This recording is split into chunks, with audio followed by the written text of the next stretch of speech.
When asked for my elevator speech about Unitarian Universalism, I often say we are a faith tradition where the central question is not what do you believe, but how shall we live?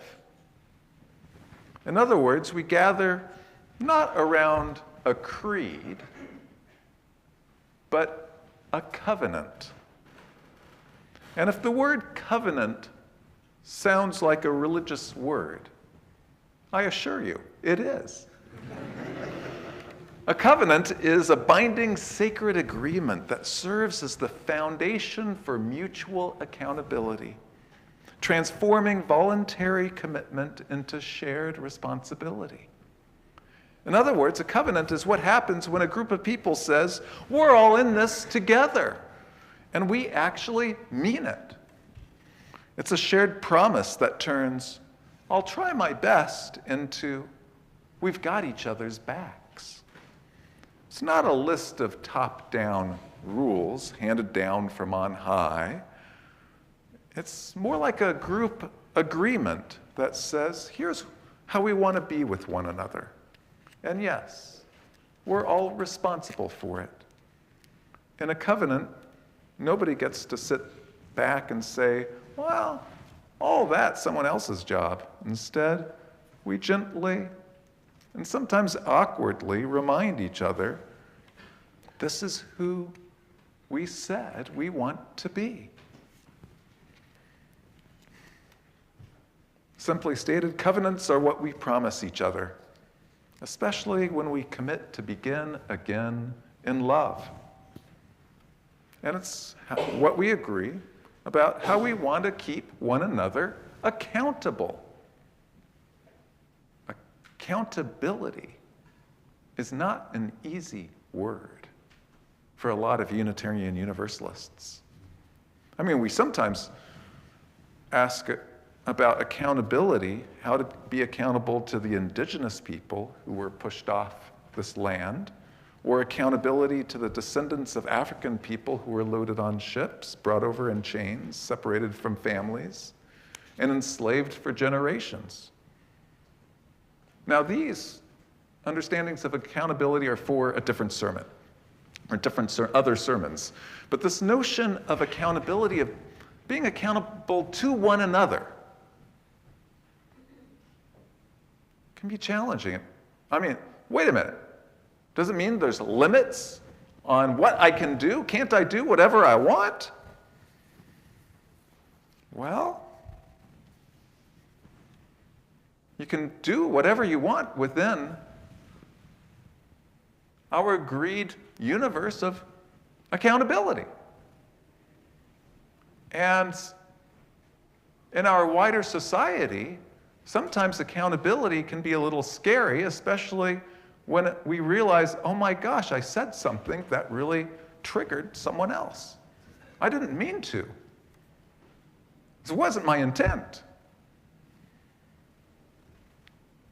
But what does it mean to be accountable? And I want to suggest accountability here needs not to be scary.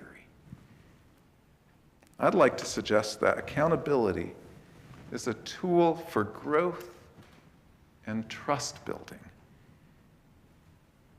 not a mechanism for blame.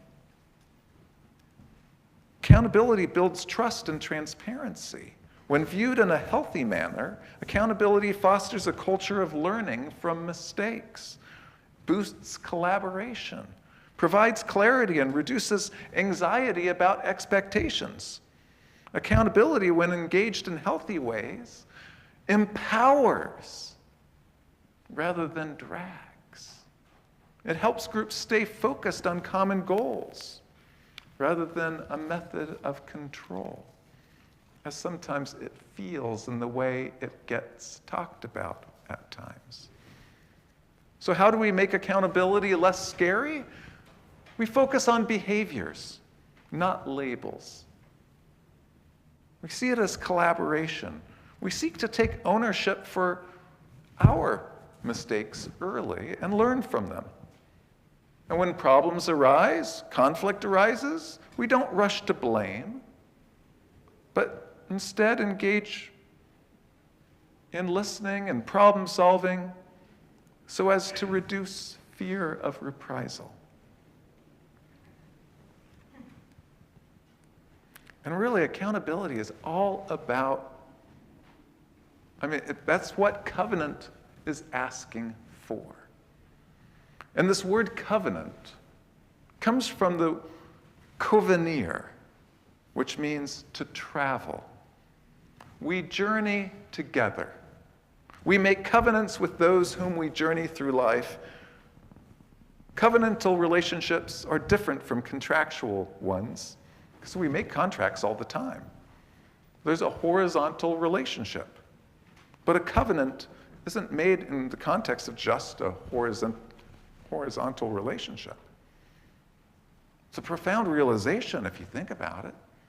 A covenantal congregation like this one is a shared enterprise with bonds that are not just horizontal, they're also vertical, because we are together acknowledging that we're here for something greater than ourselves. Whether one calls this one's ultimate concern, the ground of being, ethical principles, the spirit of life, or even God. And these bonds are not just horizontal and vertical in a covenantal community. These bonds also extend back in time and towards the future.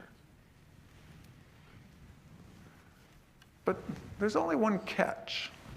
Because a congregation changes over time and potentially unfolds amidst a changing society, it matters. We talk about how we want to be together. How shall we live together? And how do we do this as a congregation? Does the minister decide and tell everyone? Absolutely not. Does the board decide? Because there are our elected leaders. Well, no. Ultimately, we entrust the board to make decisions, but ultimately the congregation together decides through thoughtful processes. And I'm so pleased with your board's leadership and their recognition that this congregation ultimately benefits from clear mechanisms for feedback and accountability. And not only did they create the Committee on Ministry, but took the first step towards creating a covenant of right relations that you heard earlier. It's the board's recommendation, what the congregation as a whole would like to consider affirming. And it'll be printed in the next newsletter, and everyone is invited to weigh in. And we'll surely have a congregational gathering to discuss this before the annual meeting, where the congregation can decide whether it's ready to vote on it and say, yes, this is our covenant of right relation. And you might be saying, well, why would we need that? Well, because sometimes there's behaviors that occur that are disruptive or dangerous. And when that happens, the behavior needs to be named and the individual called back in and say, hey, we want you here, but that behavior isn't welcome.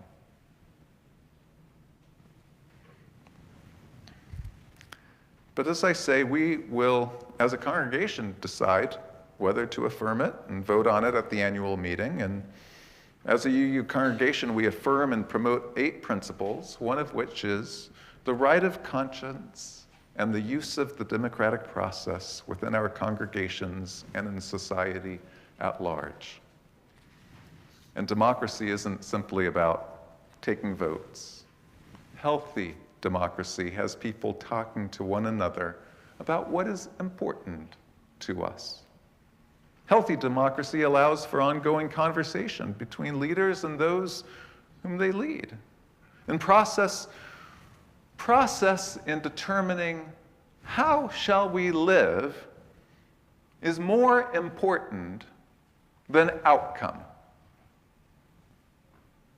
This is a hard thing to get one's head around. Wait a minute, but the outcomes are so important. No, not in a covenantal community.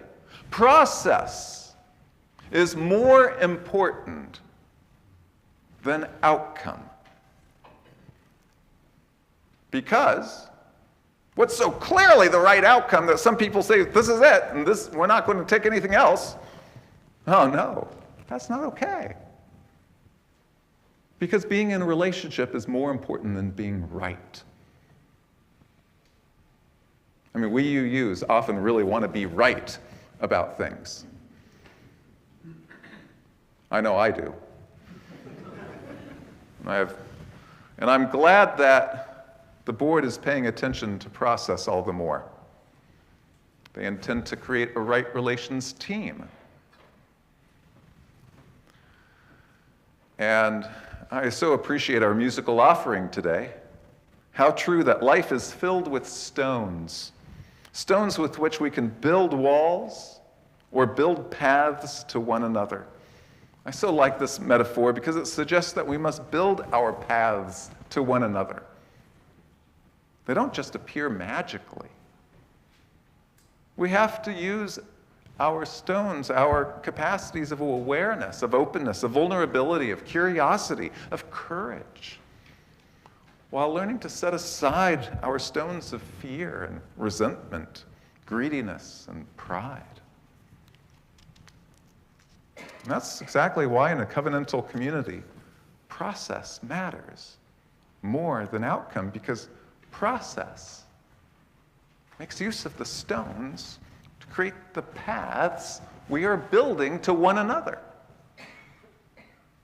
And in every conversation, every disagreement, every moment where we choose whether to listen or to shut down, whether to assume the best or the worst, these are the stones in our hands. We can stack them into walls defensively, using defensiveness, certainty, needing to be right, or we can lay them down one by one into something that allows us to actually reach each other. It would be easier, wouldn't it, if the path just appeared? If community came pre-built, smooth and effortless. But it doesn't work that way. We don't inherit connection. We construct it. Sometimes slowly, sometimes awkwardly, sometimes with missteps and having to pick up stones we've dropped along the way. And here's the thing, you can arrive at the right outcome, make the decision, solve the problem, but if along the way we've been building walls instead of paths, we may find ourselves standing on the other side alone. And a covenant calls us to something deeper. It reminds us that how we treat one another while we're figuring things out is not secondary. It's the work. It asks us to keep choosing the stones that connect rather than divide, even when it's hard, even when we're tired, even when we're not sure that it will work. Because in the end, the goal isn't just to get somewhere. It's to still be together when we do. I'm grateful to be among you. I'm grateful for this congregation that seeks to be a learning community. May we continue to learn from one another. Blessed be. Amen. Visit us at uusg.org.